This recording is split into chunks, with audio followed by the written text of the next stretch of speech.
Salam pembuka. Assalamualaikum warahmatullahi wabarakatuh. Waalaikumsalam warahmatullahi wabarakatuh. Alhamdulillahi rabbil alamin. Man tawassala ilaihi bisirkiyatin kafa, wa man taqarraba ilaihi bi khali sadriyatin ajabahu wa labba. Allahumma sholli ala sayyidina Muhammad wa ala ali sayyidina Muhammad. Amma ba'du.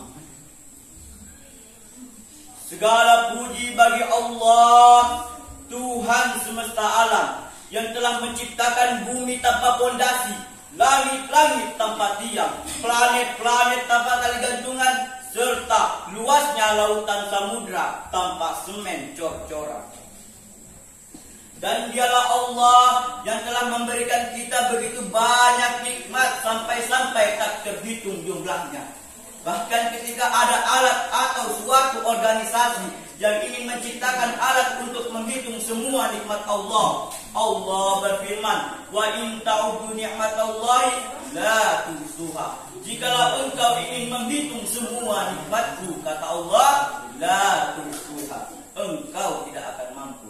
Bahkan alat itu akan rusak atau organisasi itu akan bubar sebelum terhitung semua nikmat Allah Subhanahu wa ta'ala.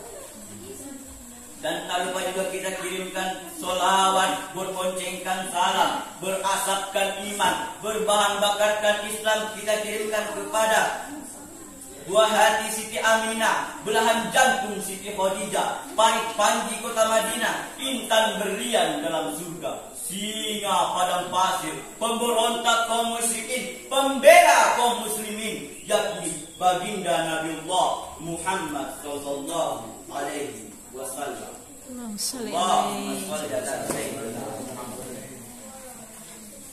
Ada suatu kisah di mana pada saat itu Rasulullah sedang berkumpul bersama para sahabatnya.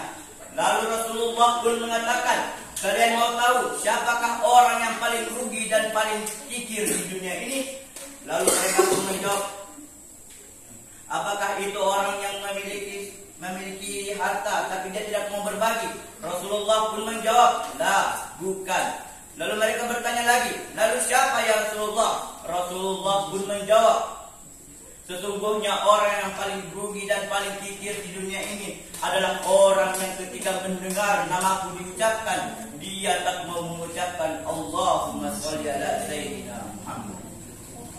Mengapa demikian? Karena beliaulah Nabi yang telah menggulung tikat-tikat kebatilan dan menghempaskan permadani keislaman. Beliau rela lututnya berdarah, pelipisnya berdarah, hingga giginya rontok.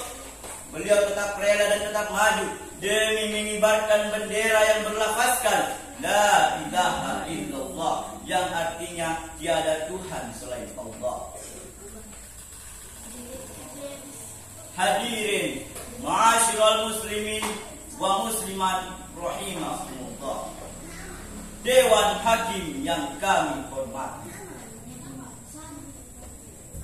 Kini zaman telah banyak berubah. Semula pergi dengan onta, kini duduk diam di kuda berbaja. Dahulu cercaan yang cepat lenyap ditelan fakta, sekarang hoaks di media massa merajalela. Kurangnya ilmu, iman dan takwa menjadi penyebab utama terlenanya akan dunia. Tetapi tak ayal juga berjuta-juta orang tertolong pula karenanya. Seperti yang kita ketahui, saat ini kita berada di masa di mana informasi cepat dan mudah untuk diperoleh serta disebarluaskan dengan menggunakan teknologi digital.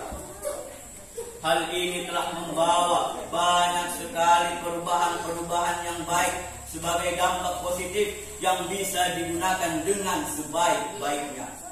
Namun, dengan waktu yang bersamaan, hal ini juga membawa banyak sekali dampak negatif.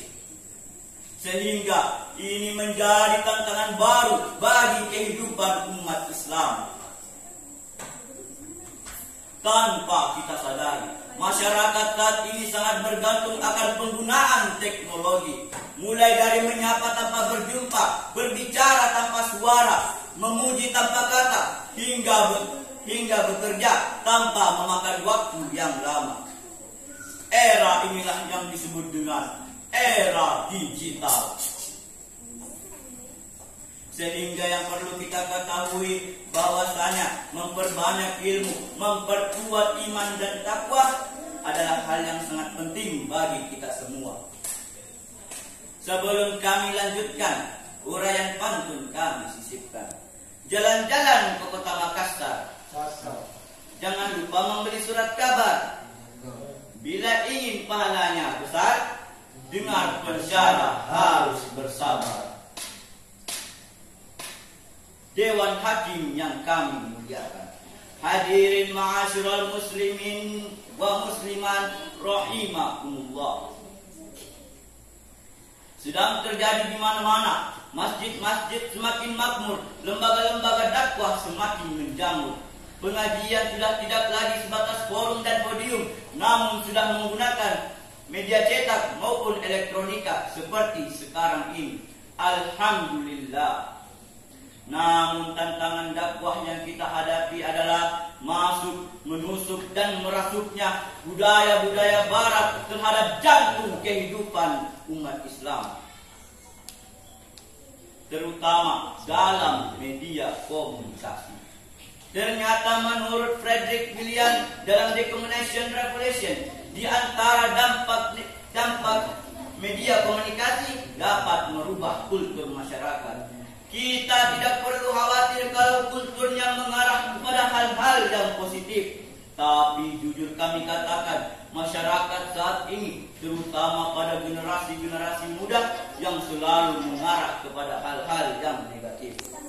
Oleh karena itu, pada kesempatan kali ini, kami bertiga akan menyampaikan syarahan Quran dengan tema dakwah di era digital, dengan rujukan firman Allah di dalam Quran surah Al-Hujurat ayat 6 sebagai berikut.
Aku berlindung kepada Allah dari godaan syaitan yang terkutuk. Dengan menyebut nama Allah yang Maha Pengasih, lagi Maha Penyayang.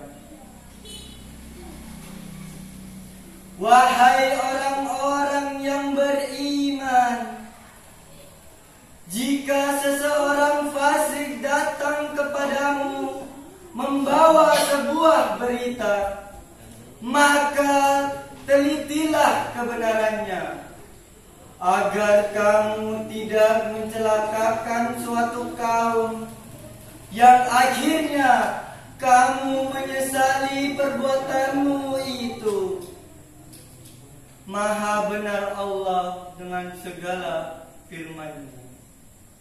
Dewan Hakim yang kami hormati, menurut suatu qiraat dibaca fatasabbatu berasal dari kata as-sabat yang artinya telitilah terlebih dahulu kebenarannya, menjadi maf'ul berasal dari kata lafaz fatabayyan, yakni dikhawatirkan hal tersebut akan menimpa musibah bagi suatu kaum menjadi hal atau keterangan keadaan dari fa'il, yakni tanpa sepengetahuan.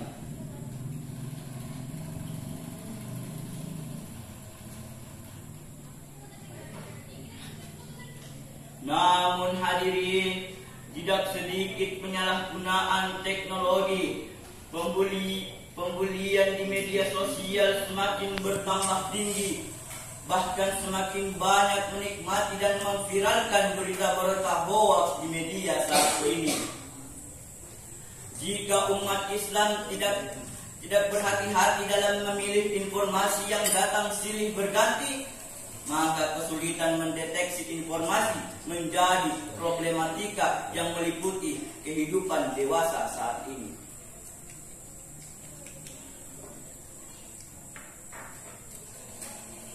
Hadirin yang dirahmati Allah, berceramah merupakan salah satu dari kesekian aktivitas yang mulia. Menyampaikan pesan, menyebarkan syiar di hadapan ratusan, ribuan, bahkan jutaan orang. Ada misi berharga di sana, tapi dinamika dunia dakwah pun berubah. Ini beriringan dengan perkembangan teknologi dan sebagainya.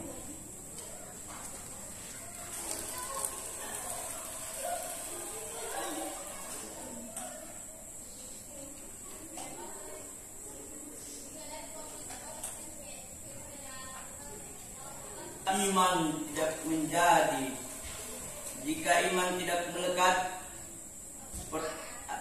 takwa tidak jadi ajimat penyelamat, niscaya akan terkena pelukan maksiat.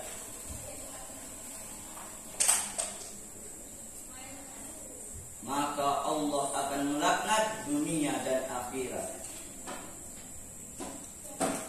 Dari uraian tadi dapat disimpulkan bahwa jika ingin menanamkan syiar Islam, dakwah harus berbenah. Para ulama kuatkan ukhuwah agar tidak terpecah belah, maka akan dapat